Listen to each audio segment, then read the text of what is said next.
So storyboarding is often a thing that people want to skip, obviously much like the last section, but in AI video, it's kind of crucial, or at least will save you so much time, and it's such a good practice to do this. Basically, a storyboard in AI video is making a skeleton of your story altogether to then fill in with more images in the middle, which we animate the whole thing to make our video. So if I bring up the slide right here, let me explain more. Why should you do this? One, a clear visual structure. A storyboard helps organize the flow of your story, showing each scene's purpose and how they connect, making it easier to visualize the entire project. There may be mistakes, gaps with your script, or something that's wrong with the visual that you thought was going to be okay in images that actually isn't. But unless you put this down on your timeline, it's very hard to see. So efficient image planning is the next one. With a storyboard outline, you can see exactly where images are needed, allowing you to focus on creating specific visuals to fill in the gaps rather than generating unnecessary content, saving you time, money if you're on a credit base. But also, if we put our whole story down to 12, say, images, and the whole thing needs 24, 30 images or something we're going to animate, then I know that in between those, I've got to add 1 or 2 images, and I've pretty much made my entire AI video. So this really helps. This is more like than a storyboard. It's more like the first part of production. It's also a foundation for animation. Once the storyboard is complete, you'll have a full sequence of still images ready to be animated in the next phase, streamlining the transition from static visuals to dynamic scenes. They're just going to take these images and we will animate them. These are the cornerstone for our entire story. So the storyboard flow, if you like, again on the sheet here, if we go from shot list, we're going to have our shot list. I'm going to show you how to generate a shot list from ChatGPT in a moment based on our script, so we can know pretty much every shot we need for a storyboard. It'd be very easy for us to now generate these. We haven't got to go through and think, what do I need? AI can help us do that automatically. From that, we are going to generate our images. We're going to make the images for our storyboard. I'm going to show you a little bit more in the next section. We go really into depth using Midjourney and some other platforms for generating images, but we're going to make these. I'm going to then arrange these in order, and we're going to present them and visualize them so we can really see if this story is working or not. Then I'm going to use that as a base for the next section. Obviously, this is basically the skeleton that we're going to fill in the gaps in the next section. So yes, this point is crucial. I really recommend you doing it. It's basically, rather than a storyboard, it's the first part of the production process. If you haven't done this, when you get to the next stage, you're going to be a little bit lost if you skip this over, so don't. So let's go into the next lectures. I'm going to show you next, actually, let's generate a list and work out what it is we need for our storyboard.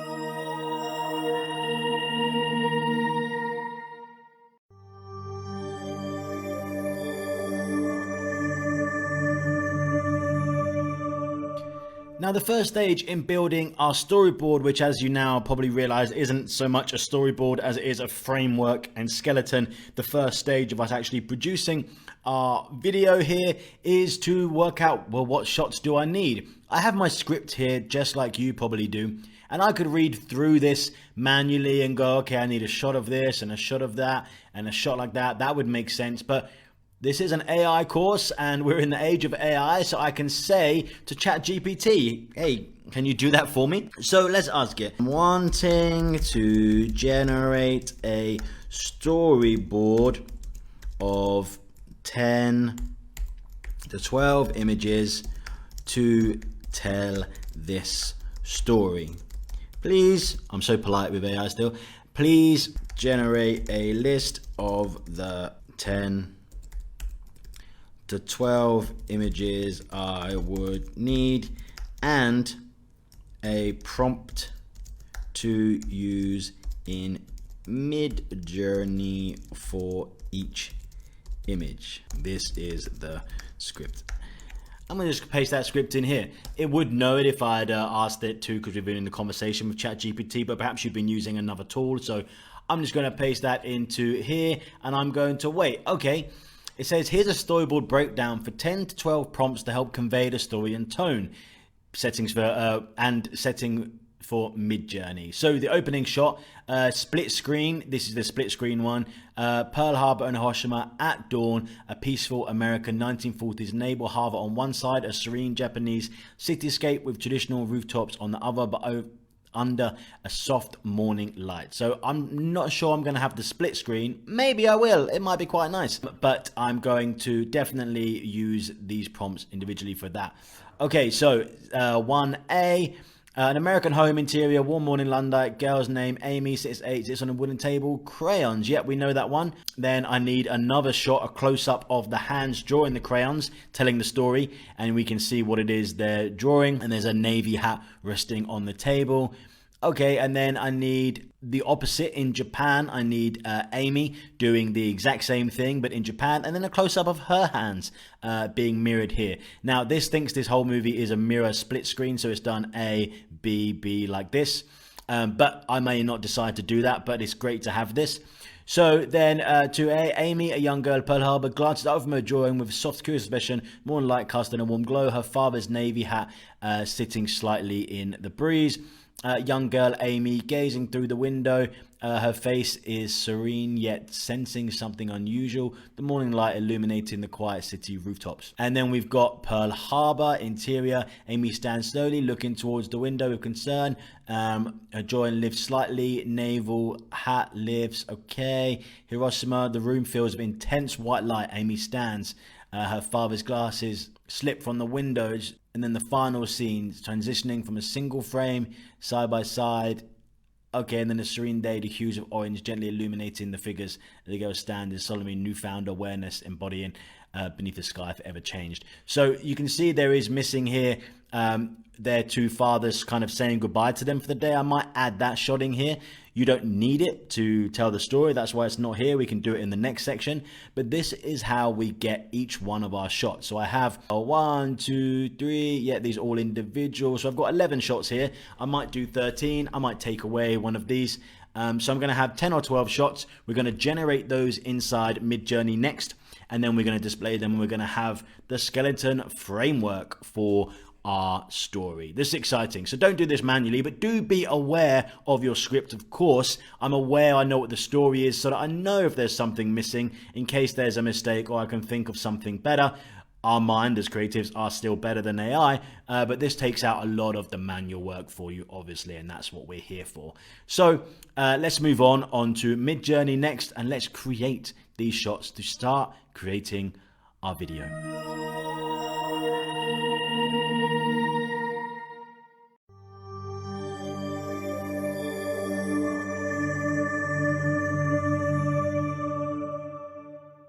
This lecture, we're going to follow on from the last, and I'm going to actually generate the images for this. Now, this is basically the course project that I've been working on that you followed me through all the way through from the beginning.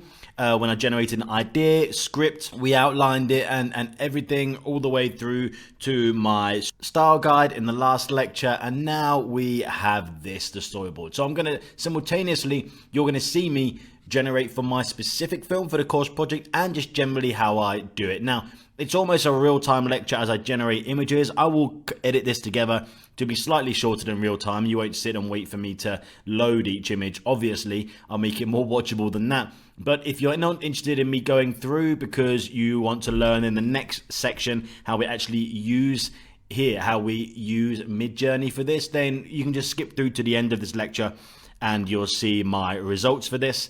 And in the next lecture, in this section, we will be putting this all together so you'll see it displayed nicely and clearly. Without further ado, I'll get on with doing this. Now, we already have, of course, from the last section in this course, if I just grab it. So we have these shots, don't we, of Amy and the scenes that we were setting, both Amy's and their fathers. So they are going to make up part of our storyboard. So we already have about 1, 2, 3, 4 or so shots out of the 12 that we need already. So let's follow through with this and start just from the beginning. So first we need the split screen Pearl Harbor. I don't need to put this in here. I'm going to say scene showing Pearl Harbor like this morning lit. So I'm just going to copy this over onto here. Now I'm just going to run that just as it is. And I'm also going to run it with at the front, I'm going to say establishing shot. And then I'm also going to say, as we know from the last one, Technicolor 1940s, and run that. And let's see the results. Oh, I've just seen that I made a mistake here. This is why we're going to get some funny results here. I've got Pearl Harbor and sometimes a Japanese feel looking, but these are nice, aren't they? The Technicolor type look. Because inside here, let me just use this scene showing Pearl Harbor because it was a split screen at dawn. A peaceful American 1940s naval harbor. And then I don't need that right there. But I do need to see houses. I think on a scene showing Pearl Harbor at dawn, a peaceful American 1940s naval on a soft with many houses, rooftops showing under the soft morning light. Let's run with that one. But sometimes I do like the mistakes that come up here because you could actually, this is still quite cool, the effect it's having. Like this color here, Technicolor, amazing. All right, let's take a look at this. This is dawn, looks a little bit too early. This one looks a little bit better, almost like military style houses you can see here. And there's definitely a naval base. This one, you can just about see it. Here you can see, okay, I want to run some versions of this one. And I'm going to run some versions of this one. Okay, let's have a little look. That's nice there with the birds in the foreground on the telegraph pole right here. Not sure if I can see the houses where Amy might live though, but she might be in one of these. Let's keep looking at some of these. I'm just going to try one more prompt. Technicolor 1940s scene showing small town houses, neighborhood with Pearl Harbor in the near distance at dawn. Let's play with that, see how that comes. Okay, let's have a look what I got here. Okay, this looks quite nice here. Let me just actually zoom that down a little bit because I want some more of Pearl Harbor in shot. Let's submit and see how that one comes out. But I do like the Technicolor that it's got there. Okay, this is quite nice. The last thing I'm going to do is I'm actually going to just bring this in a tiny bit here because this is going to be my establishing shot where I'm going to have a small amount of movement as this zooms in. So I just want a little bit more here. And then in AI, when we use our video, I'm going to make the camera just go like this over the top of Pearl Harbor like that with text coming up on screen. So this should be the final edit that I want right here. So I've just been playing with this. This is my establishing shot of Pearl Harbor. And yes, it doesn't have to be historically accurate. You've got somewhat of the representation of what it is. We're not making a documentary. This is a movie after all. So as long as it represents what you want it to represent, then I think that's fine personally. So here we have the options where I've zoomed out.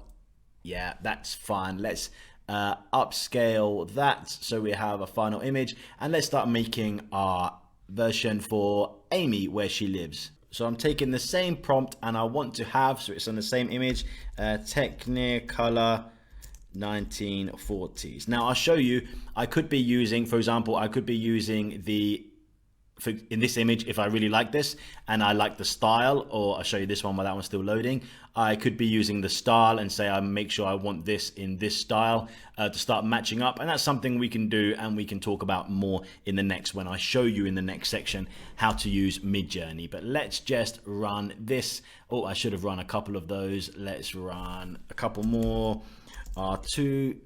And now I'm going to get 12 responses. Okay, this generated some nice images here. Let me have a look at this. Oh, and it's still in that really nice Technicolor version. Okay, oh, this is nice. You can see the wooden houses that could be one of hers for sure. Let's go over here. Oh, and that's got the nice landscape on it. Okay, I quite like this one actually. So let me just get some versions of this, a subtle one and a strong variation of it. Was there anything else that I really would like the look of? I mean, I do like this with these rooftops as we're going to fly over the top of this. Maybe I'll get a subtle and a strong version. Let's see if I can get Amy's establishing shot for Japan out of these. Okay, let's flick through some of these images. Again, this rooftop bit right here is really nice. And again, somewhat of a cityscape, which I wanted, as well as these houses. Let's take a little look through these. Oh, that's quite nice with an industrial feel to it. And these are the rooftop versions that I like the look of. Okay, let's keep going. I think these wider ones are nicer, like here. So I'm going to choose one of these. I think I like this one, and this could be Amy's house with the window open right here. And we've got a bit of a cityscape right here, some more industrial with the mountains. That's really nice. Let's upscale that. Okay, so far we've got our two images. If I go back here quickly, we've got our image of Pearl Harbor. If we open up with that and have the titles of Pearl Harbor, and then we've got our image right here, which is of Amy's home too, inside this one. The next one, we're going to have an interior of an American home, warm sunlight, girl's name Amy, sits on a wooden table with crayons, naval ships are visible through the window behind her. So I want to get this image because the image that we do have that we already downloaded of Amy, we don't see those naval ships. So it'd be quite nice to have an image almost from the back or the side of her with the ships out the window. And then I also want to do the same for Japanese Amy also before we go to that shot here that we already have of her that establishes her coloring in. So let's work on those two shots. Okay, I didn't want to bore you with going through every single rendition here, so I started with using in the style of the image we've already generated, still of this girl from behind at a wooden table in a living room in the 1940s USA. She's coloring in, but we see her only from the side and behind. We do not see her face. Next to her is a large window. Outside, we see Pearl Harbor, lots of naval ships in the distance. So it was giving me lots of different stuff here. I added then, of course, Technicolor and 1940. I was getting a lot of black and white things. And then we started getting some nice stuff like this. Any one of these shots, this one especially, would be quite nice. I like this one because of the symmetry behind it. And yes, this has warships out of it, but they're so in focus. I like this one slightly less in focus. Perhaps this is slightly more 1940s with having that depth here. What I might do is actually just run this just for comparison. I just want to run that and submit it while I talk you through these. So I ran some variations of this, which was great, and then I chose the one I liked, which was this one, and then I wanted to make it wider.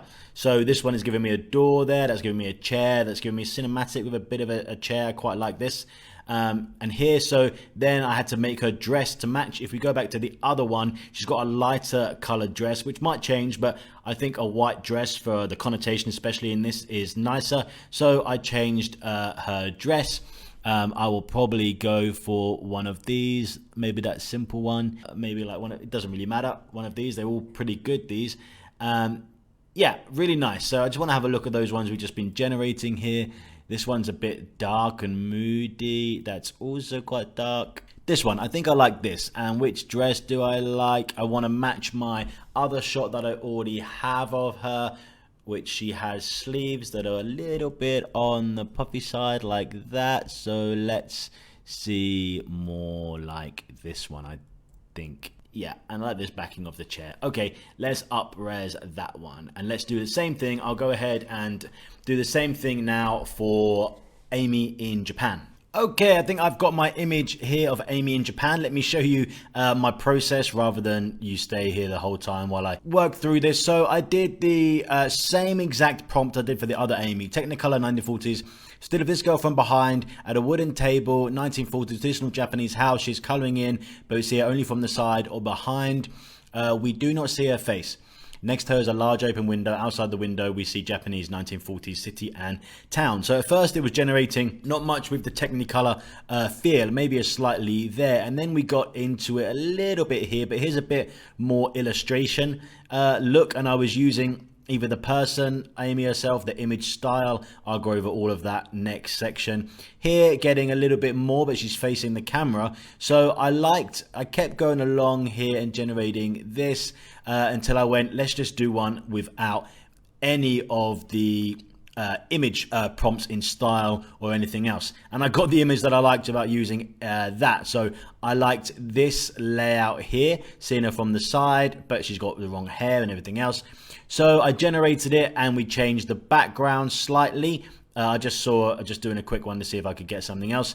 Then I went, I need her pink, because if we look at the original image, she's wearing a pink top.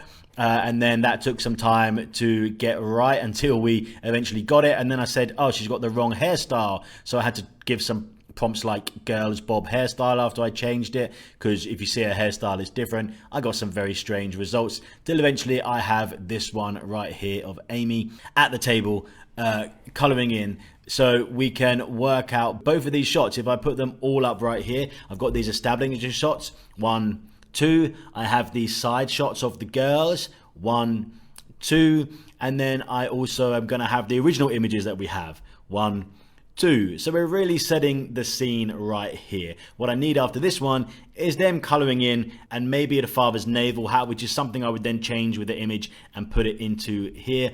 But I might just have it so that I can have her drawing her father and a ship or something. So I'm going to use some of this prompting here. Close up, I'm going to say first Technicolor 1940s, camera angle from above, girl, child's, small hands drawing with crayons, creating a family portrait with a large boat, wooden table she is working on. Let's play with this and see what comes up, and then I'll show you at the end. I'll keep reworking, and I'll show you the results for both Amy and Amy at the end of this. So now the next shots of both Amy's I have for you here. I use Technicolor 1940s camera angle, girl holds hands, looking from above, wooden table, etc. Given these, and yeah, the coloring is not too bad. This one I like the most, and we were working on this. Of course, she had yellow sleeves. In our photo here, I'll show you of American Amy. She is sleeveless in a dress, so we removed that. And then we kept working on different images until I've got her drawing a boat. That was not correct. Drawing a boat, a ship like this, and this is the final image.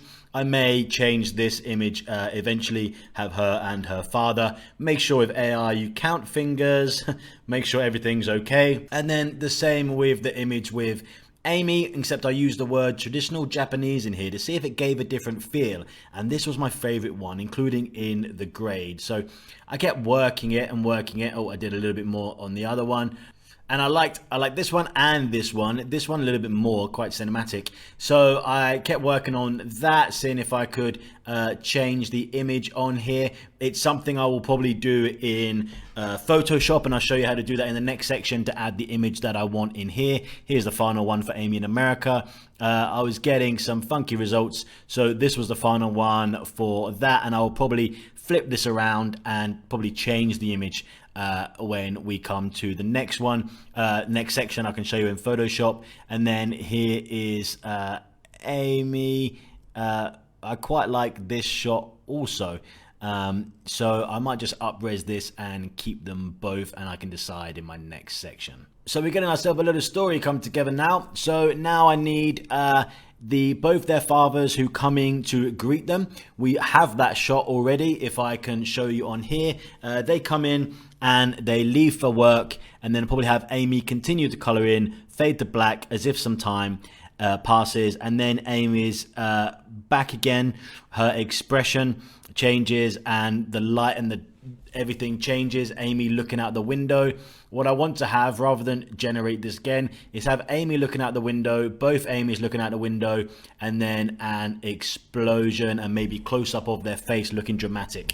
So let's do them looking out the windows respectively, close up of their face and expression, darkness, and then the explosion I might do actually just to show that on here. So let's do that first one here. I want Amy looking out of the windows. I'll get playing with that and I will come back to you and show you when I'm done.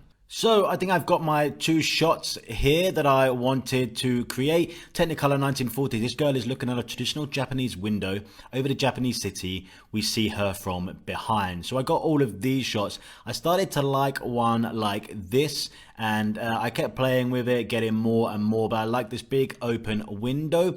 There's obviously some changes I need to make, but I quite like this yellowness. It reminds me, if I'm looking back on our style right here, like that. Douglas Sirk is a director that I love. That's 1950s, but 1940s stuff too has that feel with these different punch of colors. You see these like mauves, purples alongside these yellows. So I kept having to go through this, and of course she needs a black kimono, so this one is good. And then I have changed it to this. I've opened the window slightly more. Also show you all about this obviously in the next section. Then I ran exactly the same thing. Technicolor 1940s girl looks out over Pearl Harbor, many naval ships from behind. And this gave me some really nice different images. I did wonder about whether having the window open like this is actually really nice. I might actually just play with this right now. I just want to edit this and just go white 1940s dress here that she has. Actually, it's like an off-white. I can't decide between that, and then I kept playing, and I really like this shot as she looks over, and it has a really nice feel to it too. Again, she had to be in a white dress, so I had this one right here. This is my shot that I liked.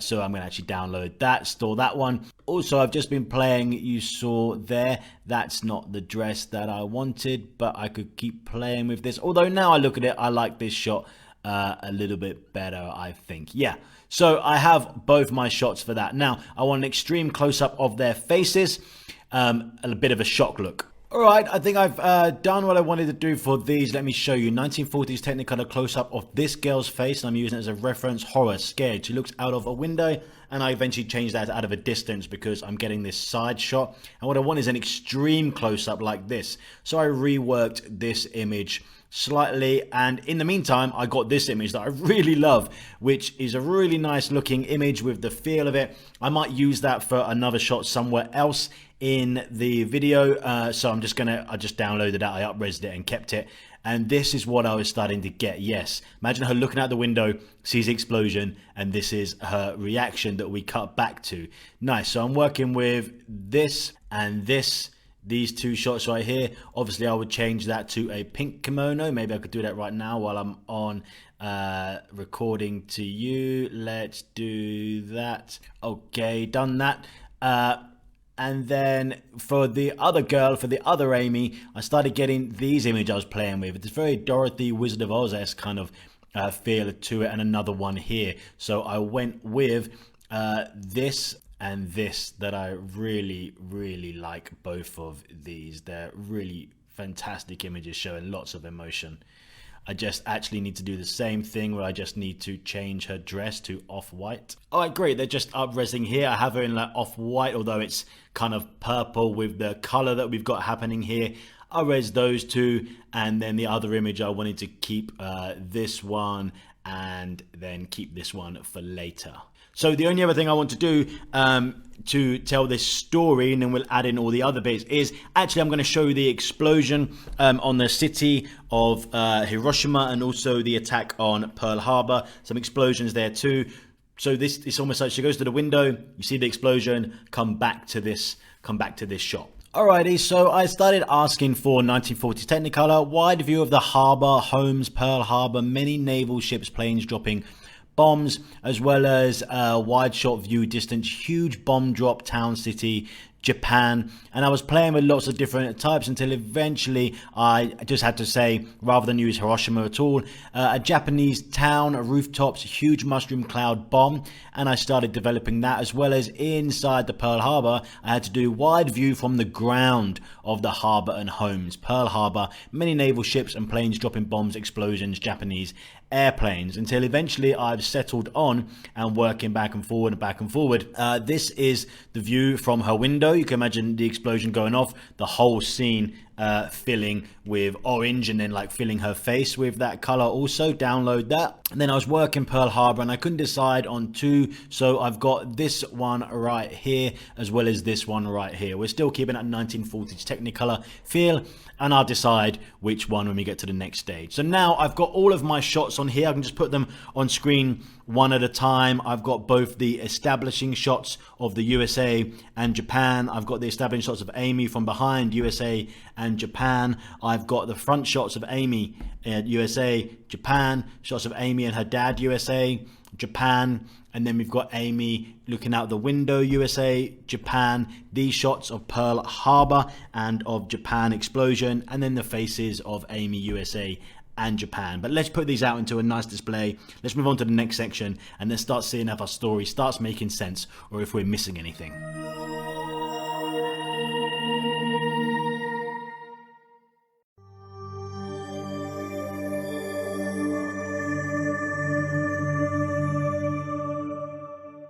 Now the next tool I want to show you is storyboarder.ai. This is a really good tool. I'm actually really impressed, and it's getting better and better the more I look into use and play with this tool.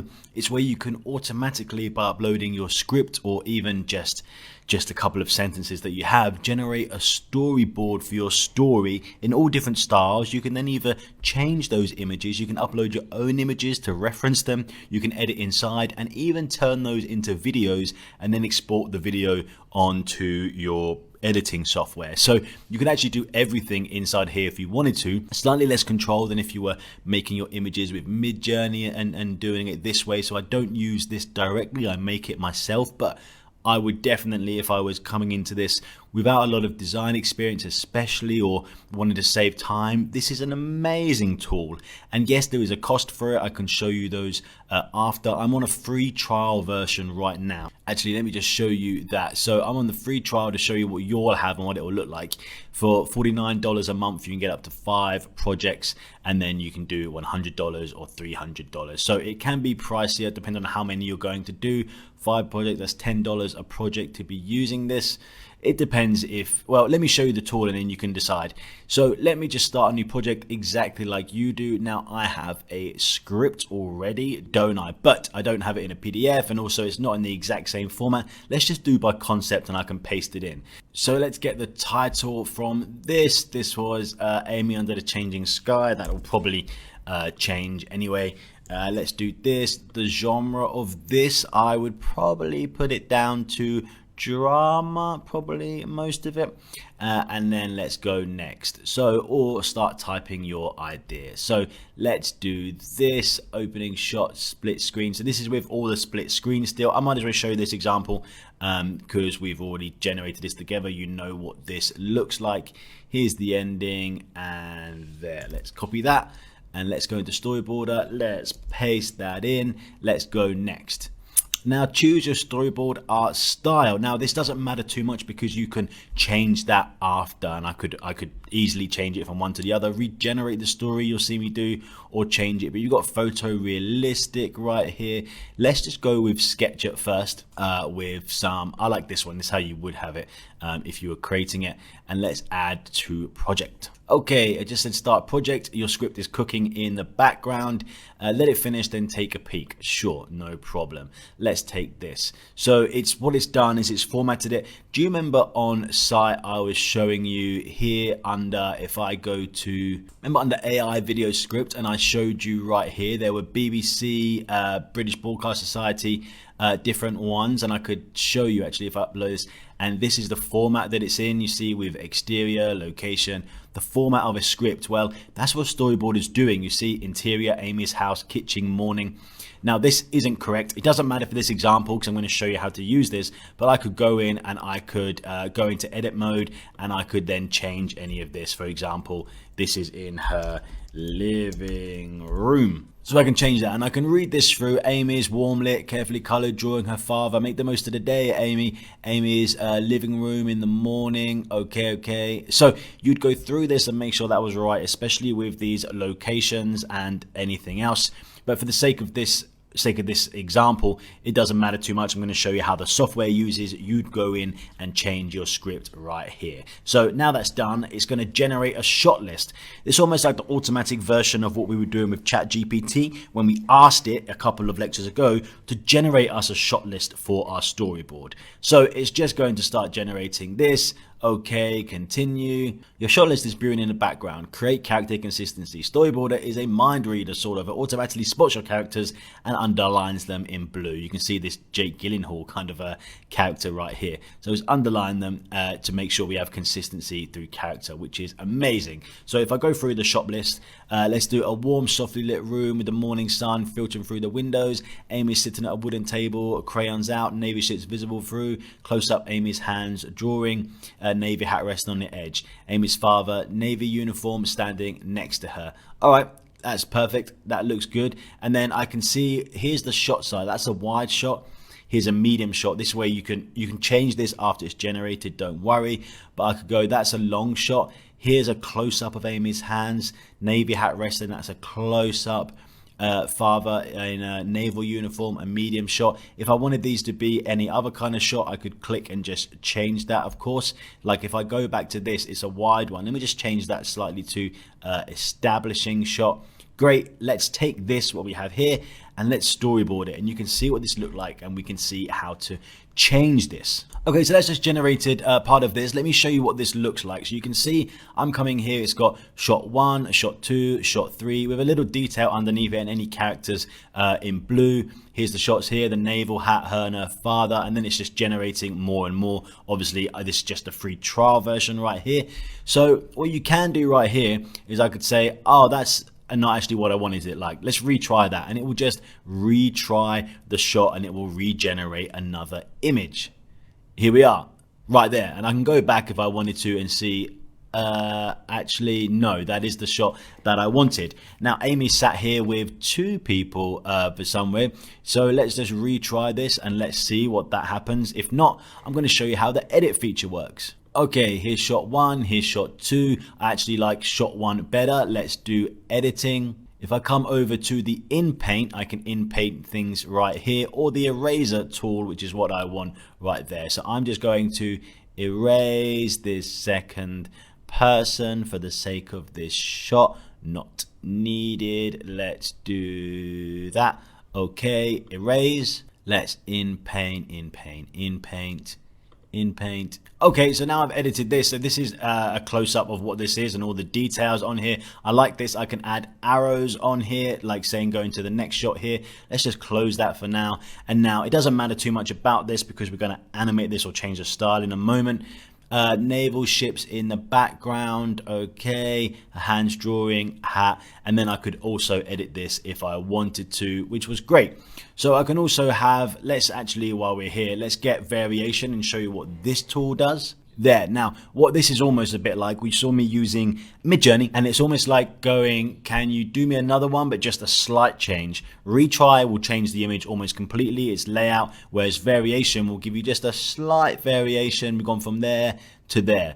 Not much of a difference at all, but just that small little tweak. Now, if I wanted to, I could use image to image. When I click this, I could upload a single image. For example, if I already had one, I've already seen on Google a picture or something through a window that I liked here, or the setup of this, or that symmetrical shot that we had from Midjourney, you could be importing this. For example, if I go image to image, let me just click to upload this. We know we've been organizing this already, so let's go into our stills. Let me find that shot of Amy where she was sat. It's quite symmetrical painting. Yep, let me add that in here. Let's upload that, and it's just generating the next version of this. Okay, and now it's generated its own version of that, which obviously we had a lot less control than when we were using Midjourney. And this is obviously in photo realism. I could change the style on it and stuff if I wanted to. I've just clicked to retry to get this.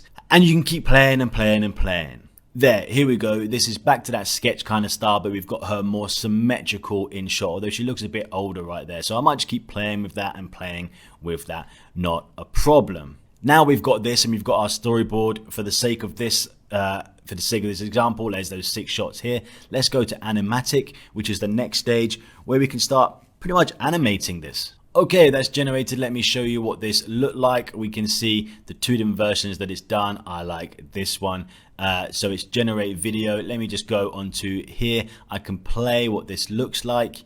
And it's a still shot, so not that exciting to show you because it was establishing. And now it's playing the next, again, no movement, then onto this shot, okay, then onto the next shot where she's coloring in. We could have edited this, of course, I don't know why it looks like a claw. The hat, and then onto the shots that it didn't generate for us. Okay, pause. Now I could go back and I could just start changing this, but if I wanted to, I could change this into, let's change it into photo realistic and take a look at that. Save changes, let's let that generate. Now it's done, let's hit retry on all of these. Retry, retry, retry.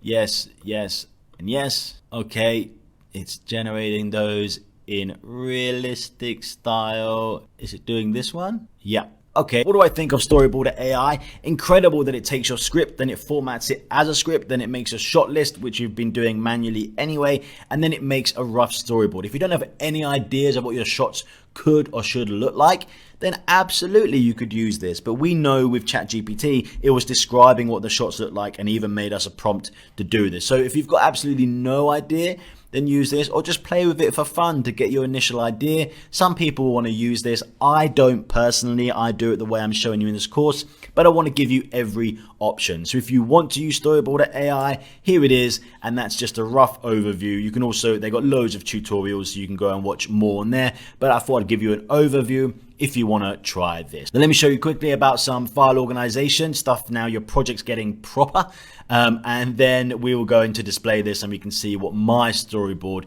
my version of this looks like using Midjourney and ChatGPT.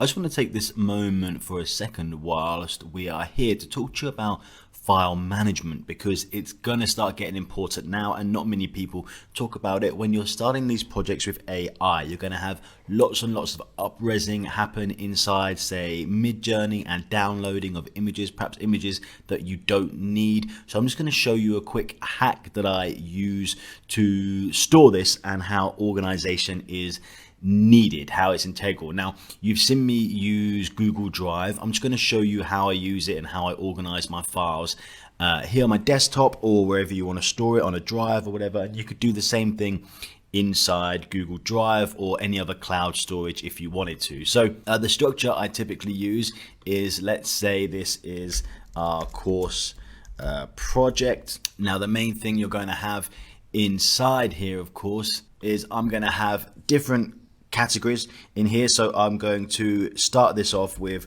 stills. These are your images you're going to have, and then we're going to convert these to videos. So once these have been converted, then they go into here. So you will make more stills than you turn into video, I'm sure, and then you put all your videos in here. You may also, whilst you're inside here, be notifying which ones of these are good and bad, which ones you want to use and which ones you don't. I download everything, even if a video didn't come out that great, just in case I need, I don't know, the first 1 or 2 seconds of that 10-second animation that it made with AI, and I don't like the rest of it. I might use that bit, so I download lots here. Okay, let's keep going here. What I've got here is scripts. Now I download this, and that's going to be everything from my scripting and my ideas, and when I have shot breakdown. And what I put into this one is my style guide and storyboard. Now inside here will be the actual finished product of my storyboard that I have, where I display it out so I can see it like you saw us making inside this section. But the actual stills will be in here, the video, and then I'm also going to have the final. Now this will have all of my final exports when I put together my, let's say my final video, but it might not be the final one. I might export, watch it and go, oh no, there's a bit wrong with that clip. That's fine. What I do is I number those. So if it's course project 1, then course project 2, 3, 4, I might have 10 different videos in here, and they get better and better and more towards a final. Also, you may have different versions if you're making this 16:9,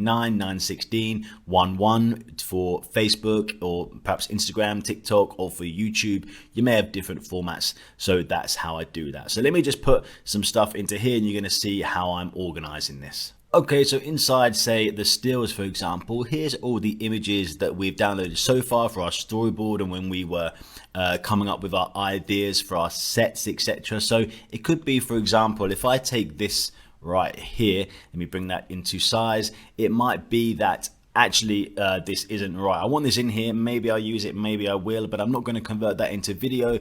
I just mark these off. I mark that with a red, no, and the rest are okay. I've got here these shots here that I might not use that at all. I might use that one instead. I might use that one instead of the other shocking face that we have here. It might be that I mark these down when I decide, because I've got these 2 shots of Pearl Harbor here. I'm like, oh, she looks out the window and sees this, or does she look out the window and see this? So it might be that I mark this one down that I don't like as much red, and then I'll know which shots I want to be using. I don't need to make the decision twice or wait for when I'm inside the edit. So now when I'm coming to do my editing, which reminds me of another bit right here, I'm going to go and put edit in here. Let me move that along.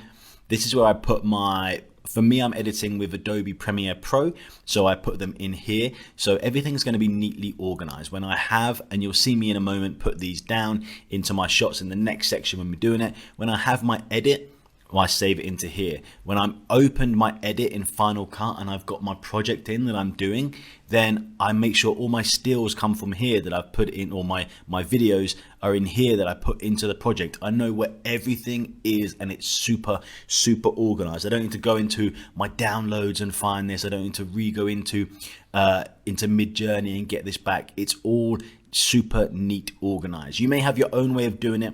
This is how I do it, so everything is in one place. You can obviously do this inside your Google Drive if you wanted to. You've seen me already use and start to organize that, but I also download, and I'd have it as a docx or however you want it, and put my scripts in here. Then the storyboard we're going to organize in a moment and display that out inside. I'm going to use Photoshop to display that, so you can do that too, or however you want to do it, and you can keep your style guides in here. And the final section I'm going to get right before the edit, if I come over to here, is my audio. So audio, of course, is important, and we actually do it. If I go to, I'll just organize this like this so that we go in order that we created stuff in. I'm going to pop that in there, and I'm actually going to grab my audio files and put them in there. So if I open this up, I've got in here, remember we were doing this, these are our songs that we started to do, and I've got a few more.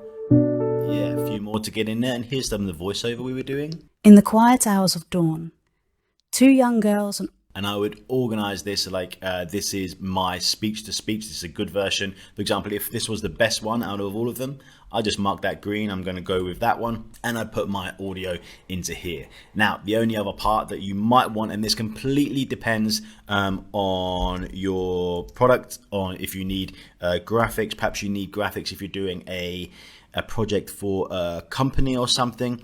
I put graphics and fonts. Now I'm probably only going to have fonts in this one, not actual images, but we'll see. And what I do here is I just drop in my, you remember the 5 fonts that we downloaded? Just now, they're already on my machine. I've already imported them, but just so if for any other reason they're not there, or I need any reminder about something, then I just grab those and I just put them in here. And these are the 5 fonts that we've been working with. You can see that it's super organized. This is key. Honestly, the amount of times you spend just a few seconds going around to find, oh, where's that? Is that in my downloads? Is that here? All of those added up, this will save you hours and hours of work just doing this. It seems like annoying at first, but it is nothing compared to the time when you organize your project. So I have this graphics, fonts, this is background stuff. This is everything going from scripts, which we need after the ideas that we had. I don't need to put my ideas in there. Scripts, style guide to make sure I'm getting this out on my storyboard we're doing today. Here's my audio files we've already done. Then we're going to make all our stills, which we did most of them for our style, for our storyboard already. They're in there, but we're going to have even more. And then I'm going to start marking these off green and red that I want. And then the next stage, you'll see me do this when I edit, is I probably start numbering these. So if I know I've got 30 shots, I start putting them in order. So if I start with this shot, for example, we've got the establishing shots right here of Japan. Maybe this is shot number 2, because I start with the American one, which looks something like, let me just find it here, like this. This might be shot number 1, and it moves. This might be shot number 2. And we come into here and we have the fonts and graphics over it.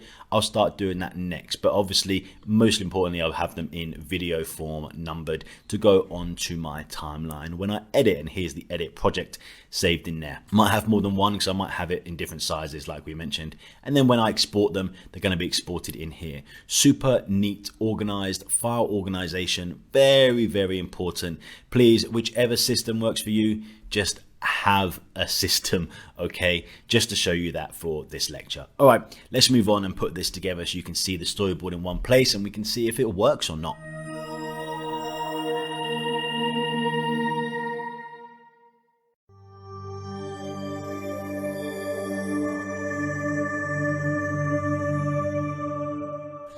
So we need to display our storyboard, don't we? Now you could do this any way you want to. You could just use your Google Doc and have the images in there in order top to bottom, like you've been seeing me make my script. I'm a bit more of a visual person, so I use Photoshop, but you could use Canva, Pixlr, any of the other tools.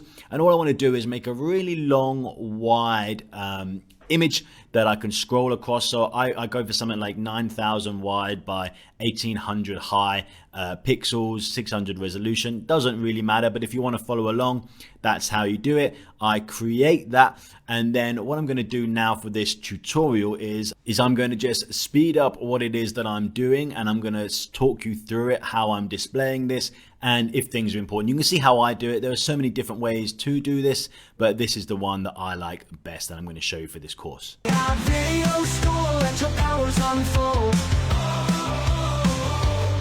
Innovation's the key to stories untold. Video school, it's our time to rise. So I've just placed out my storyboard here, how I like to do this. I'm going to annotate this in a moment. But just to show you, so we've got our establishing shots of both the places, then we establish both the girls from behind drawing, and we see out the window here, the naval ships, the town. Okay, then we see the girls front on. They wouldn't be looking at camera, they'd be drawing, but for the sake of this part for the storyboard, that's fine. We see them drawing. Their father's come in, obviously naval, and he's in like a work normal shirt, trousers. Then there's going to be some time pass. Obviously, I'll show that in the story. They look out the window, see these explosions, horror, shock on face. That's the scene. Now, what I've done here, you see I have a little bit of a gap here, is because I move these around and I start annotating whether there should be other scenes between these. Just note down. So I'm going to do that now and show you what it's like when I come back. With the spark of genius lighting the skies.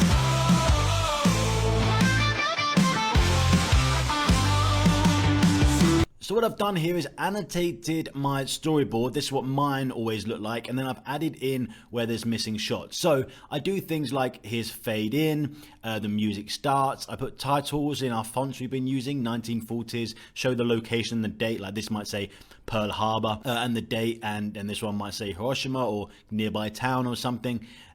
So we have that, and then there's slow movement in on both these shots. They're going to pan. Then when we come into these, there's also a slow movement behind the girls, the faint noise of ships and dockyard outside for this shot, faint noise of the town in the background for this shot. So what I'm doing is setting myself up both the movement that I need to animate with AI tools, but also perhaps the noises, we call that the diegetic sound, that we'll be creating with sound effects inside AI also. So then we have sounds. It's another diegetic sound, the sound of coloring pencils. Again, slight movement. And then as we have this, we need the noise. This is to remind us, so there's consistency through the story, of the father walking in. You can imagine the noise of shoes on a wooden floor, father walking in, so that it makes sense for the next shots. Now, what's missing here is insert shot of Amy looking up, smiles, stands as her father walks in, or a lot of the sounds of, to get to this shot.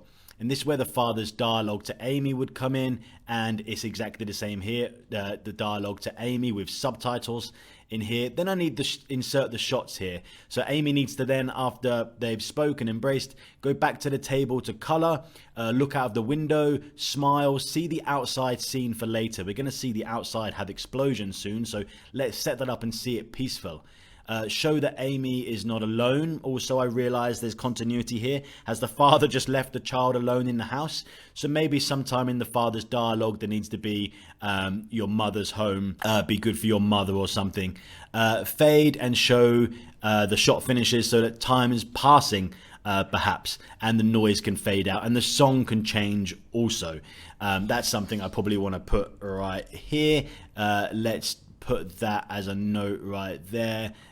Song change. I'm just going to put that right about here. Okay, and then we come back to the scene, perhaps back to Amy's face. There's something wrong. Music change. So I don't need that there. I do say it here, but just to give myself another visual like this to notify me. Drama. Amy's face as she looks to the window. Something is wrong. Walk over to the window. walk over to the window. Same thing with this Amy. She needs to also see that there's something wrong. We see the music intensifies. 1940s, you know, there's that orchestral style, intensify music, going to be the high pitch and things. Then you're going to have the sounds of explosions and planes flying. Then we show through the shock Amy's face. Amy's face here, the drama, the lights up their face with the explosions. Then we need kind of an ending shot, something to do this. So that's obviously terrible. Perhaps we need an ending scene. So perhaps earlier in the dialogue, let me just correct typos. Earlier in the dialogue, her father says to draw a picture for him of where they want to go or what they want to do this weekend, and he'll take her. So the picture drops to the floor, showing it will never happen now. Something like that. So these are what my storyboards look like. I like them long and visual, and I scroll across 2 lines maximum. You could have this all in 1 line, obviously, and then I can start seeing what's missing. So now when we come to the next section, I'm going to just be making all these shots. Perhaps I want to rework these or whatever. We're making our still images.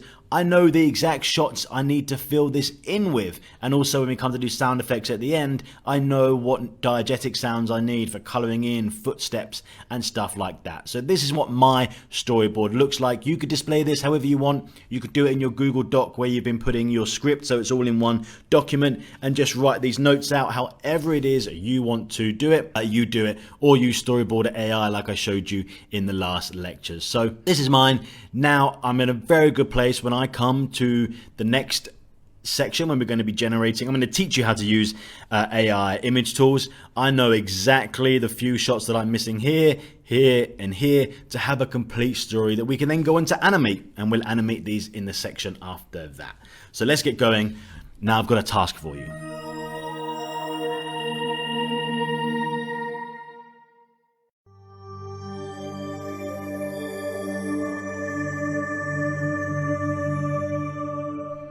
So that was the end of the storyboard section. I hope you enjoyed that, especially the last lecture where I went through step by step making mine, and you can see what you need here to make pretty much the skeleton, the first part of your production, using this method that I suggest for AI video. So of course, end of the section, I have a task for you. Let's bring up the slide. So what I want you to do is plan out your key shots with ChatGPT, just like you saw me doing. Or you can use another AI tool, whichever you prefer, but ideally the one that's been generating your script and aiding you could probably help best, just to work out what's needed, how many shots to make a complete storyboard to tell the story. Then I want you to generate these storyboard images. If you're still waiting to get a bit more knowledge about Mid-Journey, then of course that's the next section coming right up, and you can take a lesson or 2 and see how to do that and then come back to this. Completely up to you, but make those shots, the foundational shots. You may struggle to get the styling correct at first. That was in the last section. Please go back. If you skip that, you'll find it very hard to get the styling right, but really try to, so there's consistency between the shots. If these skeleton shots, this framework shots, all the styling's right, all the rest will make sense and follow along, I promise you. Build a visual flow, put these out however you best want to display them, and save, of course, and organize this. We're now starting the production. You're going to get a lot of shots. You're going to have a lot of images, a lot of downloads. Let's start organizing this properly. So by the end of this, you're going to have pretty much the framework of your video. You've nearly created your video in stills. That's what we're going to do in the next section, and then we get to animate this. So go ahead and do that. Create your skeleton outline framework. I can't wait to see what it is you've been creating. You'll find this aids you so much in the next section. If you skip this section, next is going to be very difficult and you're going to find a lack of consistency. Let's actually go into the next section now, and I'm going to teach you how to use these tools, these AI tools, to create amazing images.